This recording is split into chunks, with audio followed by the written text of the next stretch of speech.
Don Carlos, ¿cómo conoció usted al general Augusto Pinochet? Fue muy curioso porque realmente yo el primer cargo público que tuve fue miembro del Consejo de Estado, que se formó el año 1976, y yo nunca había tenido ningún contacto con él. No sé realmente de dónde vino la designación. Yo había sido decano en la Facultad de Economía de la Universidad Católica de Valparaíso y en esa calidad me nombró miembro del Consejo de Estado, y la primera vez que me encontré con él fue prácticamente pocos meses después que juramos en el cargo. Ahí fue mi primer contacto con él, y ya después, por supuesto, cuando discutimos el tema constitucional, en varias oportunidades nos juntamos con él, y luego los cargos de presidente del Banco Central y de ministro de Hacienda y ministro del Interior, ahí tuve un contacto, por supuesto, mucho más directo con él. El Consejo de Estado tuvo un rol muy importante en la creación de la Constitución del 80. ¿Usted era todavía miembro del Consejo de Estado? ¿Le tocó participar de eso? El Consejo de Estado, como te decía, se formó el año 1976 y fue la respuesta a la primera inquietud que tuvo el gobierno militar respecto a crear una nueva institucionalidad. Uno debe recordar que fue en noviembre del año 1973, 2 meses después del pronunciamiento, se formó la primera comisión de estudios constitucionales que la presidió don Enrique Ortúzar, y luego se formó la comisión Ortúzar ampliada con otros miembros, y posteriormente ellos se dedicaron a estudiar el primer proyecto de la nueva Constitución. Ese proyecto, una vez terminado, llegó a las manos del presidente de la República, y el presidente decidió enviarla al Consejo de Estado. Y eso debe haber ocurrido por ahí por el año 1978, y recordemos que el Consejo de Estado estaba presidido por don Jorge Alessandri, e integraba también el Consejo don Gabriel González Videla. Don Eduardo Frei, que también le correspondía como el presidente haber sido miembro del Consejo, él rechazó esa posibilidad. Y durante 1 año y medio el Consejo de Estado se dedicó a estudiar esta nueva Constitución, hizo los análisis correspondientes, elaboró informes de mayoría y de minoría, y ambos fueron enviados posteriormente al presidente de la República. Eso debe haber sido por ahí por el año 1979. El presidente lo envió posteriormente a la Junta de Gobierno, que debe haber hecho algunas modificaciones, y finalmente se convocó al plebiscito del año 1980, en el cual la Constitución fue aprobada por aproximadamente el 62-63% de los votos favorables. ¿Y qué primó en el texto final? ¿Primó la Comisión Ortúzar, las modificaciones del Consejo de Estado, o fue la Junta la que en los últimos meses finalmente le dio el sello a esa Constitución? Yo diría, Macarena, que pensando hacia atrás, yo creo que hay un documento histórico que creo que prevaleció como una especie de fundamentación del nuevo orden institucional. Y me refiero a la Declaración de Principios del Gobierno Militar, que se publicó en marzo del año 1974, 6 meses después del pronunciamiento militar. En ese documento, Declaración de Principios, se plantea, primero que nada, que el Estado está al servicio de la persona y no al revés. En segundo lugar, que la finalidad del Estado es la búsqueda del bien común. La tercera, de que el principio de subsidiariedad debe ilustrar el comportamiento de la sociedad. Y por último, que compatible con la sociedad del Estado, el libre mercado, la libre economía, un sistema de libre mercado es el que debe imperar en el orden económico. Esas ideas matrices de alguna manera fueron trasladadas en su aspecto fundacional a lo que es hoy día la Constitución Política del año 1980. Evidentemente que eso había que ampliarlo, había que establecer, ¿no es cierto?, normas específicas para cada una de las instituciones del Estado, cuáles eran las funciones del presidente, cuáles eran las funciones de la Cámara de Diputados, del Congreso Nacional, del Poder Judicial, de la Contraloría, el rol de las Fuerzas Armadas, el capítulo de la reforma constitucional, pero entiende que la parte fundacional está centrada en esos principios básicos que quedaron registrados en esta Declaración de Principios del Gobierno Militar de marzo del año 1974. Y en ese sentido, ¿qué rol cumplió la Constitución del 80, tanto en la formación del tipo de Estado y del tipo de sociedad que tendría Chile en los próximos 40 años? Magdalena, yo tengo la impresión, más que la impresión, la convicción, de que una Constitución debe ilustrar los valores que tiene la sociedad. Y la Constitución Política del año 1980 está ilustrada en cada uno de sus capítulos por el valor moral de la libertad. Lo que se pretende es que Chile se convierta en una sociedad de libertad. Y si uno lee todo el texto constitucional, aparece, entiendo, una coherencia extremadamente significativa, extremadamente importante, en que toda la dimensión del ser humano que está vinculada con la idea de libertad queda ilustrada en el texto constitucional. Ahora recordemos lo que pasó en 1980. Se anuncia que va a haber el plebiscito y que sería un mes después. ¿Cómo recibe usted ese anuncio? ¿Sabía? ¿Lo toman por sorpresa? No, no me tomó por sorpresa, porque ya se había remitido el texto constitucional del Consejo de Estado, habían pasado 2 o 3 meses, que era un periodo más que suficiente. Se había estudiado esto desde el año 1974. Estamos hablando, entiende, que 6 años más tarde se convierte en un texto constitucional, así que el tiempo que había pasado era un tiempo más que suficiente para establecer la nueva norma institucional. Así que realmente no me sorprendió, me parecía que el paso lógico que había que dar posteriormente a lo que había analizado la Junta de Gobierno y el Presidente de la República, enviar esto a la ciudadanía para someterlo a un plebiscito. Así que no constituyó ninguna sorpresa, sino me pareció que era el paso lógico de dar para efecto que fuese a la ciudadanía la que finalmente decidiera si esta Constitución era la que quería para los siguientes años la vida institucional del país. Ese plebiscito tuvo características bien especiales. No había registro electoral, no hubo campaña política para la opción no, había partidos políticos que estaban prohibidos. Visto con los años, con la distancia que da el tiempo, ¿tuvo validez, legitimidad ese plebiscito? Hay quienes hablan de un fraude. Yo no hablaría de fraude, pero sí estoy muy consciente de que no había registros electorales. Y eso, sin lugar a dudas, daba la posibilidad de que gente votara 1, 2 o 3 veces, porque no había que firmar. El momento en que uno se depositaba el voto, podía darse la posibilidad que ese voto fuese emitido en varias oportunidades.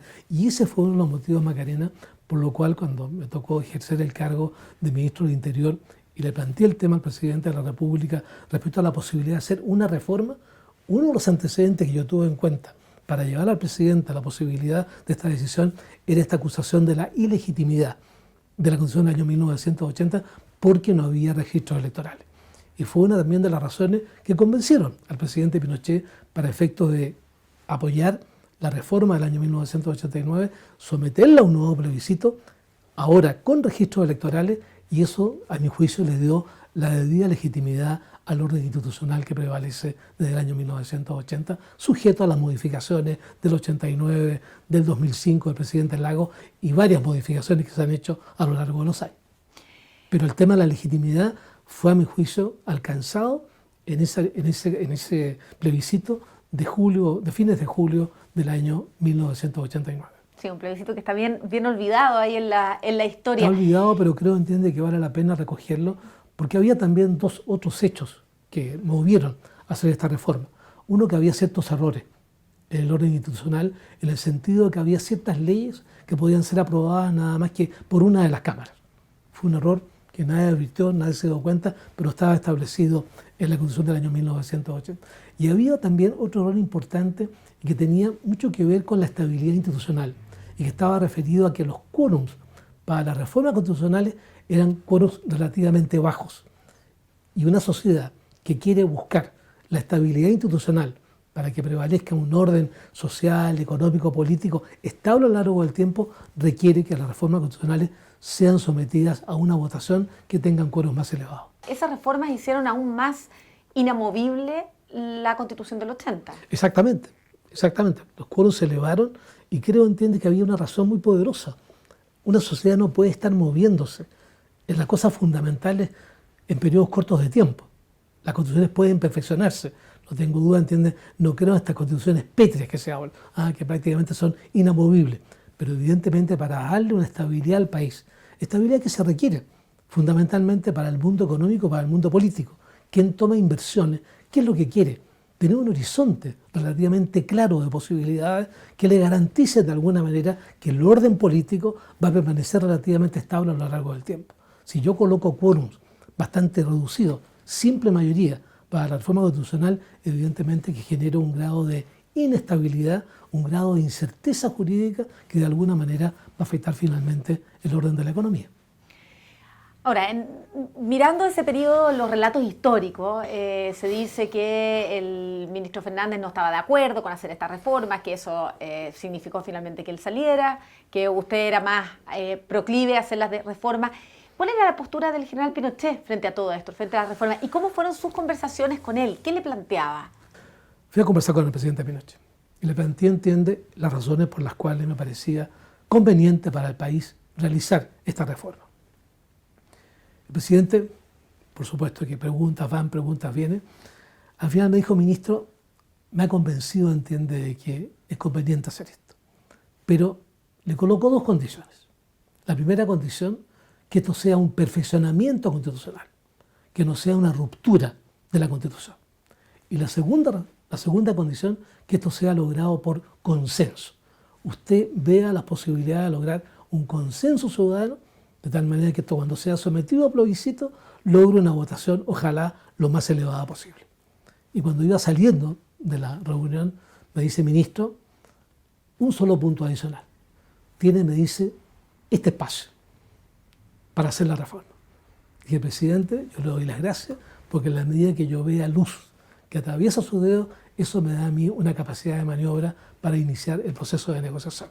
Esa fue la primera conversación de este tema con el presidente Pinochet. ¿Y con quién fueron esas negociaciones y cómo fueron? ¿Qué fue finalmente lo que se transó? ¿Qué a cambio de qué? Bueno, como toda negociación, Macarena, fue una negociación compleja, difícil. La primera fue una carta que yo le envié al vocero de la Constitución, en ese entonces, don Patricio Aylwin, invitándolo a que viniera a La Moneda para conversar sobre este tema. Me contestó el futuro presidente Aylwin que él aceptaba ir a La Moneda, pero que querían ir los 16 presidentes de los partidos políticos que integraban en ese momento la concertación, en los cuales había algunos partidos que no estaban muy proclives a un proceso de reforma, sino que estaban más por una ruptura institucional. Le contesté al presidente Aylwin que no me parecía adecuado que fueran todos los presidentes, porque había uno de ellos que no estaban de acuerdo con la posibilidad de una reforma que tuviera un consenso ciudadano, sino que el propósito de ellos era una ruptura institucional. Separados las conversaciones. Ahí surgieron las típicas conversaciones políticas en que interviene mucha gente. Estaba don Sergio Nofre Jarpa, estuvo don Arturo Marín nuevamente, estuvo también Andrés Salamán, estuvo también Jaime Guzmán, y finalmente se llegó, entienda, la posibilidad que efectivamente se llevara adelante la reunión con don Patricio Aylwin, esta vez él solo. Él, como vocero de la concertación, llegó un X día previamente acordado, por supuesto, a La Moneda, a reunirse conmigo en mi calidad de ministro del Interior. Conversamos el tema, le planteé las razones que movían al gobierno a llevar adelante este proceso de negociación y que estábamos dispuestos realmente a conversar la posibilidad de sacar algunas cosas, colocar otras cosas, en el ánimo de llegar a una posición consensuada. ¿Y cuál diría usted que fue entonces la principal reforma del año 89? ¿Cuál fue la esencia de esa reforma? La esencia fue, primero que nada, la ampliación de lo que podríamos llamar las libertades públicas. Había en la Constitución del año 1980 el famoso artículo 8º, que de alguna manera castigaba las doctrinas, que de alguna manera convocaban a rupturas institucionales. Logramos cambiar eso, no penalizando las doctrinas, sino penalizando las conductas que podrían haber promovido una determinada ruptura institucional. Una segunda modificación importante, a mi juicio, fue el establecimiento de los plebiscitos comunales, que en alguna manera la democracia representativa no quedara solamente registrada en la elección de los parlamentarios, sino que también pudiera haber una manifestación ciudadana en problemas comunales, cosa que han ocurrido en algunas comunas de Chile desde ese entonces. Un tercer punto importante fue el tema de los senadores designados, que fue un tema de larga conversación. Evidentemente que la oposición al gobierno militar quería que se terminara inmediatamente con los senadores designados. Pensamos al interior del gobierno que eso no era conveniente, que estos procesos de transición requieren que algunos actores permanezcan en el escenario. Y logramos un acuerdo en el sentido que se ampliara el número de senadores, que era de 24, se subieron a 36, y de esa manera se reducía el poder relativo a los senadores designados en la conformación de las leyes. Se planteó también la posibilidad de los recursos de amparo, y hubo una cosa que a mí hoy día me resulta por lo menos dudoso de haberlo colocado, entiende, en el plano de la aceptación, que fue el tema de la disolución de la Cámara de Diputados. La Constitución Política del año 1980 autorizaba que por una vez, durante un gobierno, se daba la posibilidad que el presidente de la República ordenara la disolución de la Cámara de Diputados. De tal manera, entiende, generar proceso mayoritario. Entregamos eso. Y con lo que ha pasado en Chile en los últimos gobiernos, no sé si estoy tan seguro que habría sido hoy día conveniente haber mantenido la facultad. ¿Cuál era el problema que tenía? El darle la facultad al presidente de la República para que convocara a una disolución de la Cámara de Diputados. La principal razón era que si el presidente de la República volvía a tener un parlamento minoritario, ¿qué pasaba con el presidente de la República? ¿Se tenía que ir del cargo? En un gobierno parlamentario, cuando el primer ministro pierde la elección, se va el primer ministro. Aquí en Chile no tenemos un régimen parlamentario, tenemos un régimen presidencial. Si le dábamos la facultad al presidente para que revocara el poder de la Cámara de Diputados, en caso de nuevamente generar una minoría parlamentaria, ¿qué pasaba con la presencia del presidente de la República? Y eso fue un motivo que nos llevó a entregar ese cambio en la Constitución. Se logró un consenso ciudadano y se llevó esto a plebiscito, y el plebiscito se ganó por el 85% de los votos. Fue una mayoría realmente muy notable. Y creo, entiendes, que a mi juicio tuvo ese proceso de reforma un beneficio adicional, que se logró generar las condiciones de lo que yo he llamado la amistad cívica. Logramos conversar con la oposición, logramos establecer un acuerdo con la oposición, y creo que eso generó un ambiente de paz social que permitió que el proceso electoral que llevó a la presidencia de don Patricio Aylwin y a la configuración de un nuevo Congreso Nacional se hiciera un ambiente de paz social que era fundamental para que el proceso de transición de un gobierno militar a un gobierno de plenitud democrática se hiciera dentro de un contexto razonable para la vida del país. Y creo, francamente, que eso se logró. Dicen que participaron de esas negociaciones, que uno de los puntos acordados entre los que iban a ser los partidos de la Concertación y principalmente Renovación Nacional era que una vez instaurado el Congreso iban a eliminar el sistema binominal y que ese acuerdo no se cumplió. No. Jamás. Eso lo puedo decir, pero con absoluta claridad y en forma muy categórica. Jamás se discutió el tema del régimen binominal como una posibilidad de cambio en un siguiente Congreso Nacional.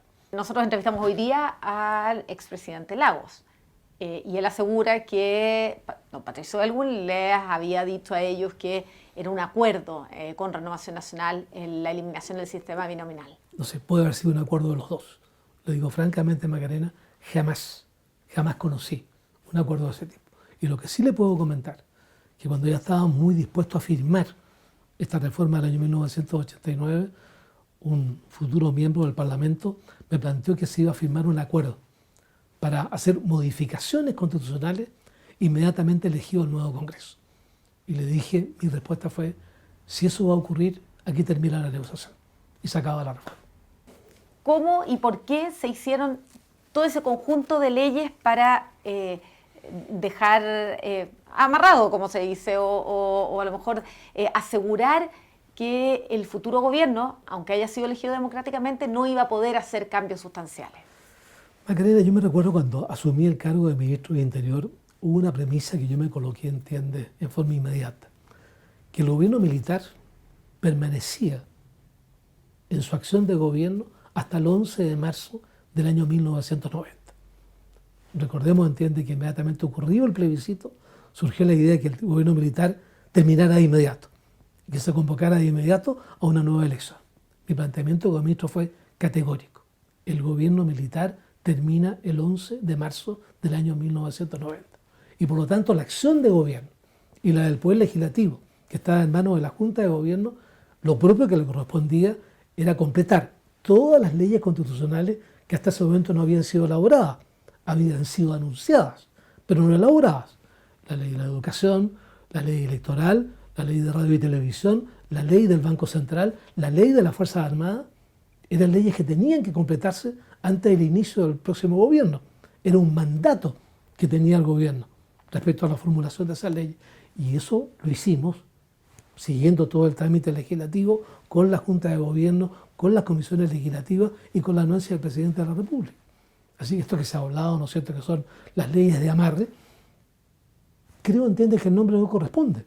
Posteriormente han habido modificaciones y como eran leyes importantes, se colocaron esas leyes con un más elevados para su reforma, pero no con el ánimo de crear enclaves autoritarios, como se ha dicho también. No, el ánimo fue generar un proceso de estabilidad institucional que siempre lo hemos considerado como fundamental para que una sociedad progrese. ¿De qué manera la Constitución del 80 ha marcado el camino de Chile en los 40 años que siguieron?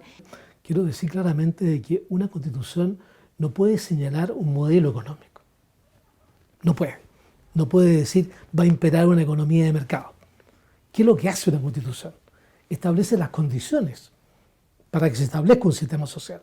Y como te decía al comienzo de la entrevista, hay un valor fundamental que ilustra nuestro orden institucional, que es el valor de la libertad, en sus distintas dimensiones. Y en la dimensión económica, evidentemente que la libertad se proyecta en un libre mercado. Se ha creado una especie de generación de un antagonismo entre la idea de un Estado subsidiario y un Estado solidario. Y le he escuchado al presidente Lagos en reiteradas ocasiones que dice, no queremos más Estado subsidiario, queremos un Estado solidario. Yo me pregunto, ¿cuál es la diferencia? Hemos visto lo que ha pasado con la crisis del coronavirus. ¿Qué rol ha jugado el Estado? ¿Qué rol más importante ha jugado el Estado para buscar la solidaridad con la gente más vulnerable de la sociedad chilena? ¿Hay antagonismo entre la solidaridad y la subsidiariedad? ¿No es la solidaridad una actitud más de carácter individual que de carácter colectivo? Yo decido cómo hago la solidaridad con el prójimo a quien yo quiero colaborar. Y lo que establece, ¿no es cierto?, el orden social es que, y eso hay una plena correspondencia, y ha sido motivo, entiende, prácticamente de todos los gobiernos que han querido eliminar la pobreza. ¿No cree usted que el Estado tiene un rol con los más vulnerables del país? No tengo la menor duda, Macarena, no tengo la menor duda. Y tú analizas cuáles fueron las finalidades de la política económica, en todas circunstancias, en todos los gobiernos que han ocurrido desde el año 1990 en adelante, la preocupación por los más vulnerables ha estado permanentemente presente. Y fue hasta el segundo gobierno de la presidenta Bachelet en que lo que se pretendía hasta ese momento era reducir los niveles de extrema pobreza, cosa que se logró de forma notable. Nadie puede discutir cómo avanzó el país en la reducción de los sectores de máxima pobreza o de mayor pobreza, y se plantea el tema, entiende, que más que buscar esa disminución de la pobreza, había que colocar como antecedente y como propósito la redistribución de los ingresos. Tanto la redistribución como la reducción de la pobreza son elementos de solidaridad. Entonces que no me digan que el orden institucional chileno, que prevalece el año 1980 en adelante, con las modificaciones que se han hecho, ha sido contradictorio entre el principio de la subsidiariedad y el principio de la solidaridad. A ver, pero tenemos una sociedad con enorme desigualdad, y en eso hay un reconocimiento internacional incluso. Pero una cosa, Macarena, acepto lo que usted me está diciendo, pero si uno analiza lo que ha pasado con la trayectoria de Chile, la redistribución del ingreso ha mejorado de manera muy notable. El famoso índice de Gini, que es el que mide la distribución del ingreso, ha bajado de 65 a 48. O sea, ¿no es eso un movimiento hacia una mayor igualdad? No le quiero decir que no hay tarea por cumplir, no hay tarea por hacer. Evidentemente, un propósito de un gobierno debe ser alcanzar mayores niveles de igualdad, de acceso a oportunidades. Yo no hablo de igualdad de ingresos, hablo de igualdad de acceso a oportunidades, que todos tengan la posibilidad de acceder a oportunidades mejores. Y creo que eso se ha logrado, pero evidentemente. ¿Qué piensa usted o qué cree usted cuando escucha que es la Constitución del 80 la culpable de los males de la sociedad actual? Yo eso lo rechazo, pero categóricamente. Creo entiende que fue la presidenta Bachelet en su segundo gobierno, en que la campaña presidencial ella planteó, entiende, que una economía de mercado era una economía, un sistema que podía ser conveniente, pero que tenía dos grandes debilidades. La primera de ellas, la generación de abusos empresariales, y la segunda de ellas, el tema vinculado con la desigualdad en la distribución del ingreso. Yo no le puedo decir que no ha habido abusos empresariales. Lo hemos conocido todos y también lo hemos comentado y lo hemos criticado. También hay conductas del Estado abusivas. Entonces no lo coloquemos eso como un centro principal del modelo de economía de mercado. Eso pertenece mucho más a actitudes de carácter personal que actitudes de un sistema determinado que oriente, ¿no es cierto?, hacia abusos, ya sea por parte del Estado o por parte del sector privado. Y en materia de distribución de ingresos, lo que planteaba recién, creo entender que Chile es un ejemplo de lo que se ha hecho respecto a generar una mayor igualdad de oportunidades.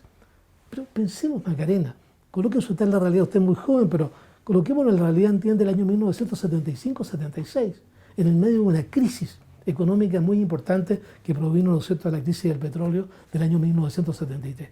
¿Cómo ha mejorado el bienestar de Chile, el bienestar de los ciudadanos chilenos en este periodo de tiempo, desde el año 1978-79 en adelante? El grado de bienestar, cómo la calidad de vida de los chilenos ha aumentado en forma realmente notable gracias al imperio de una economía libre. Y le reitero, esa economía libre es la dimensión de la libertad que ilustra la vida económica, compatible exactamente con el modelo de sociedad que establece la Constitución Política del año 1980, que quiere generar una sociedad de libertades. Y creo, entiendes, que los logros que ha alcanzado han sido realmente notables. Han sido el ejemplo para muchos países.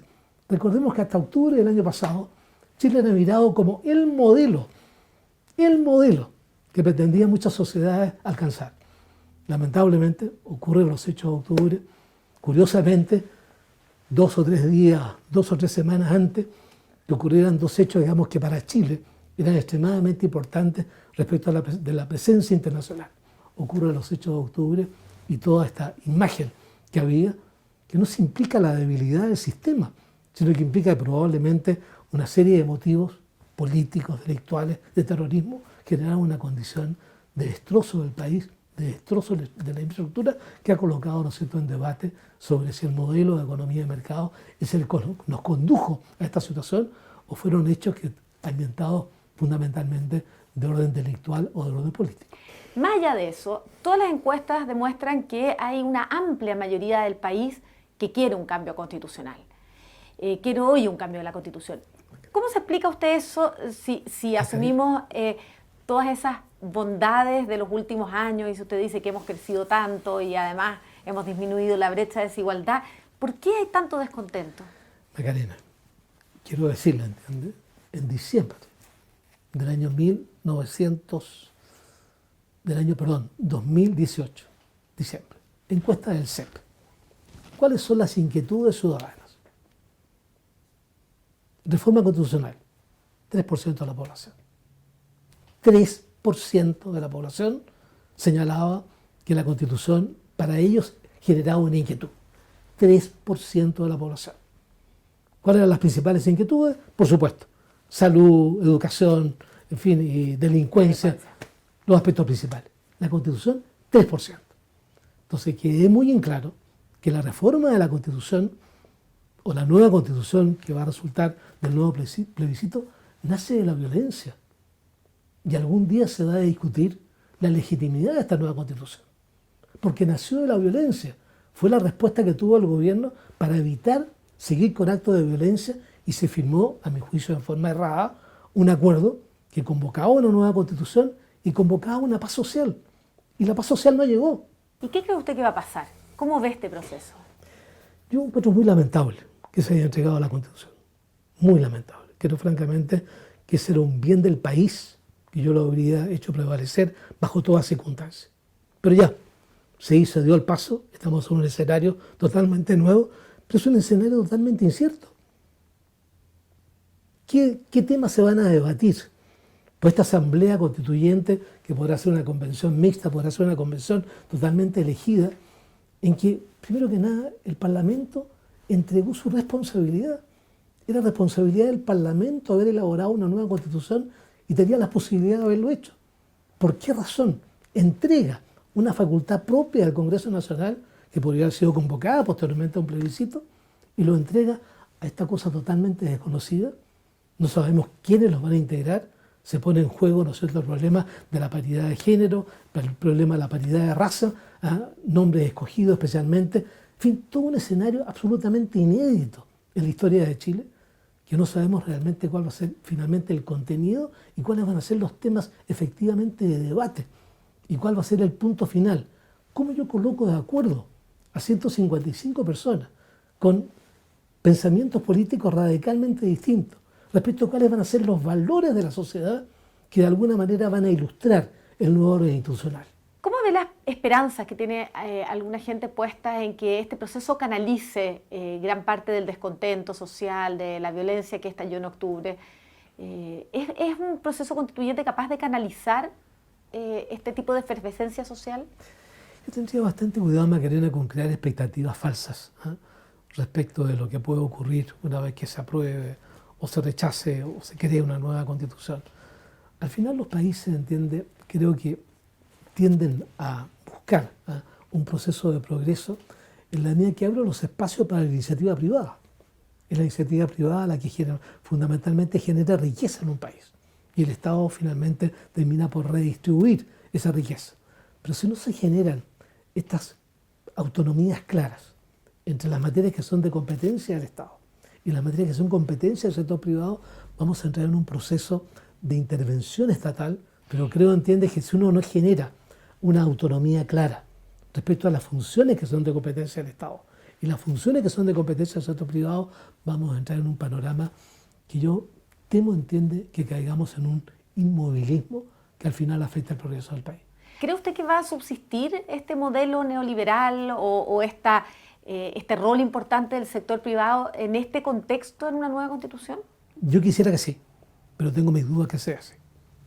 Creo, que hoy día la tendencia la veo, más en la dirección de ir agrandando el aparato estatal y eso implica cercenar de alguna manera el ejercicio del sector privado. ¿Y qué consecuencias cree que eso puede tener? Creo que eso va a afectar finalmente la tasa de crecimiento.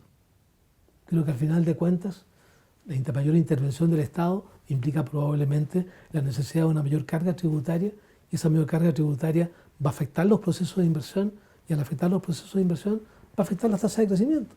Si usted tuviera que hablar con quienes van a ser los futuros constituyentes, los que van a participar si es que llegamos, que es altamente probable, a una asamblea constituyente o una comisión constituyente, ¿cuál diría usted, cuál sería su recomendación respecto a cómo tiene que ser la nueva constitución o qué elementos cree usted que deberían estar en esa nueva constitución? La subsidiariedad del Estado, de tal manera de generar una separación clara de las competencias estatales respecto a las competencias del sector privado y darle la oportunidad al ejercicio de la responsabilidad individual para que participe en todas aquellas actividades en las cuales ella tiene competencia y también tiene facultad. Creo que el orden de la subsidiariedad me parece, un principio fundamental. El tema que se ha hablado de la democracia limitada. ¿En qué sentido? Se reconoce el valor de la soberanía nacional. Es la soberanía nacional la que elige a las autoridades. Pero esa soberanía nacional tiene un límite, que es el resguardo de los derechos que emanan de la naturaleza del individuo. El resguardo de los llamados derechos naturales. Me parece, que esa concepción ojalá permanezca en el nuevo orden social. Desde el punto de vista económico, sin lugar a dudas que es muy importante el derecho de propiedad. Fundamental. Una sociedad inspirada en el valor de la libertad exige, ¿no es cierto?, la autonomía de los cuerpos intermedios, exige la autonomía de los individuos y allí es central la permanencia del derecho de propiedad en sus dos dimensiones. El derecho de propiedad y el derecho a la propiedad, que son cosas distintas. Me parece fundamental la permanencia del Banco Central Autónomo Independiente. Fundamental. Otro punto que me parece importante es mantener la facultad exclusiva del presidente de la República para efectos presupuestarios. Me parece, fundamental. Si se abre la puerta para que el Parlamento entre a legislar en el gasto público y en el ingreso público, abrimos ahí una puerta que nos puede llevar a la situación que vivimos antes de 1973, con inflaciones y con desperdicio de recursos fiscales realmente muy significativos.